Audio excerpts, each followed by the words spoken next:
Bismillah, tawakkaltu 'ala Allah, la haula wala quwata illa billah. Asyhadu an la ilaha illallah wa asyhadu anna Muhammadar Rasulullah. Allahumma shalli ala sayyidina Muhammadin wa ala alihi wa sahabatihi ajmain. Amma ba'd. Malam ini saya sangat bahagia sekali bisa bercakap-cakap melalui virtual dengan Profesor Dr. Taruna Ikrar. Saya dalam imajinasi saya ini orangnya sudah tua, barangkali ternyata masih muda ya. Alhamdulillah. Saya kira umur sudah hampir 70 lah seperti saya, ternyata masih muda. Mungkin baru 50-an mungkin. 51 51 ya, iya. Kita masih fit sekali. Dan yang kedua juga saya merasa bahagia sekali telah menimba ilmu banyak ini dari Profesor. Dan sehubungan itu nanti saya tentu sifatnya tidak merespon, paling hanya minta konfirmasi dan juga mungkin catatan kaki saja. Catatan kaki itu kan di bawah, namanya juga footnote, bukan gitu, ya.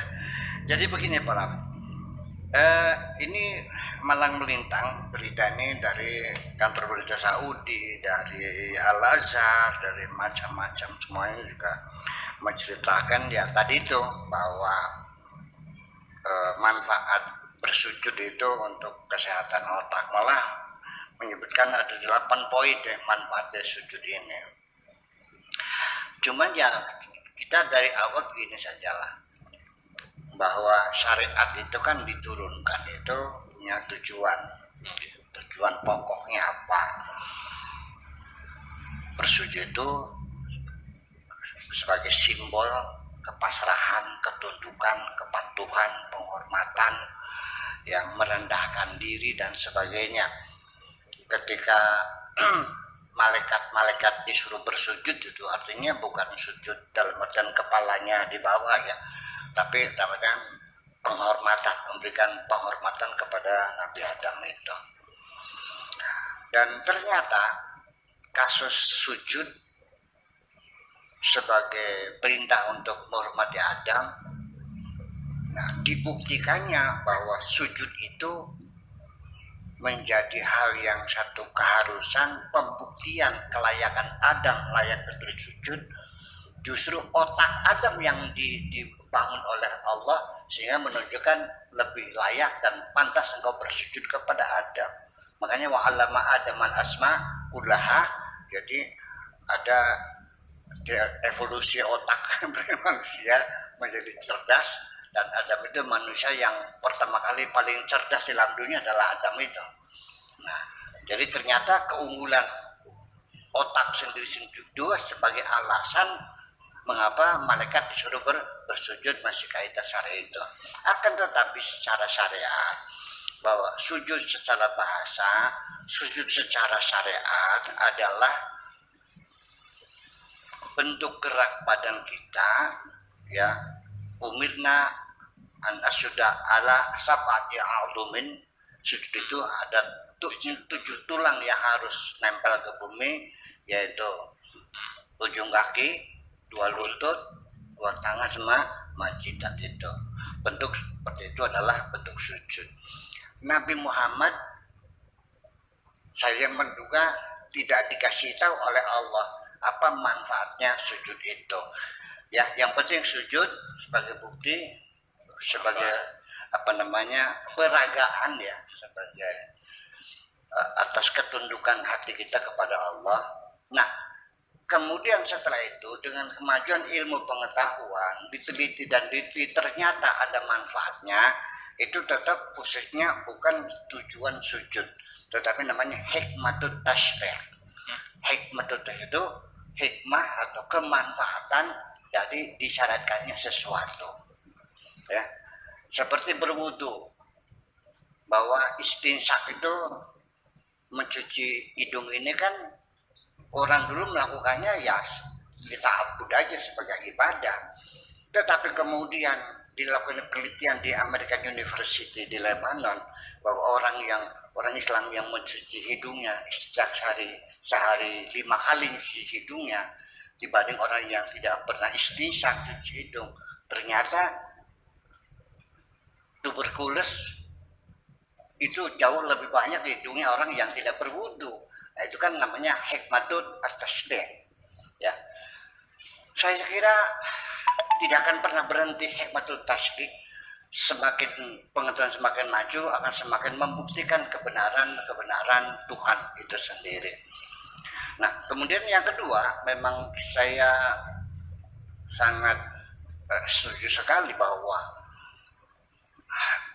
dua pembuktian Tuhan, ayat-ayat itu di alam semesta dan di dalam diri mereka sendiri. Sanurihim ayatina fil afaqi, ayat-ayat akan kita buktikan yang ada di alam semesta, wa fi anfusihim, yang ada di dalam diri mereka, ya hatta yatabayyana lahum annahul haq. Semua itu menjadi pembuktian bahwa Allah itu maha benar. Jadi artinya malah justru pembuktian pada alam manusia ini lebih sophisticated daripada mungkin alam semesta yang besar ini. Kecil tapi sangat sophisticated sekali, betapa rumitnya. Nah, kemudian dengan pemaparan Profesor tadi, saya kira itu yang penting. Adapun yang saya catat ini ada 8 poin kemanfaatan daripada bersujud. Tetapi juga ini semuanya akan terjadi pada kondisi sujud itu dilakukan secara sempurna, bukan asal sujud. Artinya ada tumakninahnya, ya. Kemudian juga senggang waktunya berapa menit, pembacaannya, kondisi psikologisnya dia sedang bersujud raganya, tapi juga jiwanya bersujud berserah diri kepada Allah. Jadi kondisi psikologis semacam itu akan sangat membantu dari apa yang diceritakan oleh Pak Profesor tadi. Tetapi kalau sholatnya tidak sedang standarnya, ya mungkin yang diceritakan itu nggak ada artinya semuanya. Karena bagaimanapun juga perlu berdukungan faktor-faktor psikologis semacam itu. Artinya bahwa ada satu hal yang perlu kita jelaskan, bahwa kondisi psikologis yang terbangun ketika kita bersujud dan semua apa yang dikatakan Profesor itu akan menjadi benar dan realita yang nyata ketika kondisi psikologi kita betul-betul bersujud, raga kita dan hati kita ikut bersujud dan mulut kita mengatakan subhana rabbiyal a'la wa bihamdi, menyanjung kemahatinggian Allah. Di situ kita dalam keadaan saraf kita rilis, ya, kita melepaskan semua beban-beban penderitaan yang tersimpan dalam memori kita. Coba nanti saya menyimpan dikit. Ini yang menyebabkan kita mengalami disorder dalam memori, maka kadang-kadang sampai mengganggu emosi kita sendiri karena terlalu padat sekali. Terjadi kekecewaan, anaknya tabrakan, nabrak orang, kecelakaan lagi, ada musibah lagi, padinya nggak jadi, sawahnya nggak jadi, ada lagi orang utangnya bayar, semua itu persoalan numpuk-numpuk akhirnya menjadi padat memori kita dan akhirnya mengganggu pada emosi, ya, dan akhirnya menyentuh logika menjadi off dan sebagainya. Nah, teori yang saya kemukakan dan sudah saya konfirmasikan dengan Profesor Han di Undip bahwa pengalaman-pengalaman penderitaan yang kita hadapi karena kita simpan terlalu banyak itu mengganggu memori kita, mengganggu emosi kita, bahkan logika menjadi off.